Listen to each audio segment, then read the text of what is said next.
দুইটি নল দ্বারা একটি চৌবাচ্চা 8 মিনিটে পূর্ণ হয়। নল দুটি খুলে দেওয়ার 4 মিনিট পর প্রথম নলটি বন্ধ করে দেওয়াতে চৌবাচ্চাটি পূর্ণ হতে 6 মিনিট বেশি সময় লাগলো। প্রত্যেক নল দ্বারা পৃথকভাবে পূর্ণ হতে কত সময় লাগবে? অর্থাৎ দুইটি নল দ্বারা একসাথে পূর্ণ করলে 8 মিনিটে পূর্ণ হয়।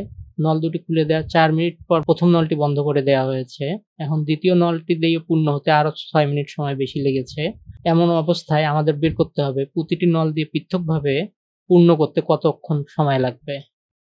সমাধান: প্রথম ও দ্বিতীয় নল দ্বারা 8 মিনিটে পূর্ণ হয় এক অংশ বা সম্পূর্ণ অংশ।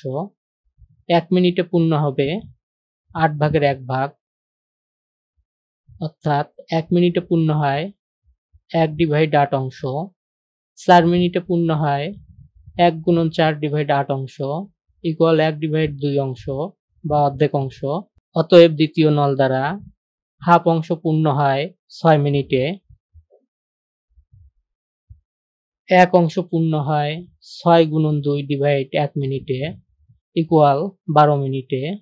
তাহলে প্রথম নল দ্বারা 1 মিনিটে পূর্ণ হয় 1/8 মাইনাস 1/12, অর্থাৎ এইখানে আমরা পূর্বেই জেনেছি যে দুইটি নল দ্বারা একসাথে পূর্ণ হয় 1 মিনিটে পূর্ণ হয় 1/8 অংশ এবং দ্বিতীয় নল দ্বারা 1 মিনিটে পূর্ণ হয় 1/12 অংশ।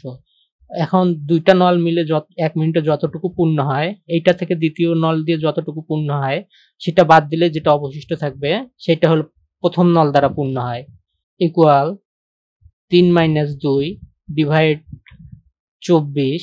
এইখানে 8 এবং 12 লসাগু 24। 8 দিয়ে 24কে ভাগ করলে 3, 3 1 3 বিয়োগ 12 দিয়ে 24কে ভাগ করলে 2, 2 1 2।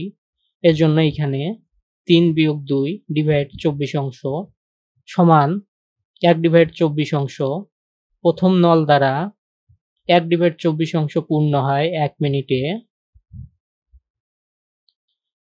1 বা সম্পূর্ণ অংশ পূর্ণ হয় 1 গুণন 24 ভাগ 1 মিনিটে ইকুয়াল 24 মিনিটে। উত্তর 24 মিনিটে।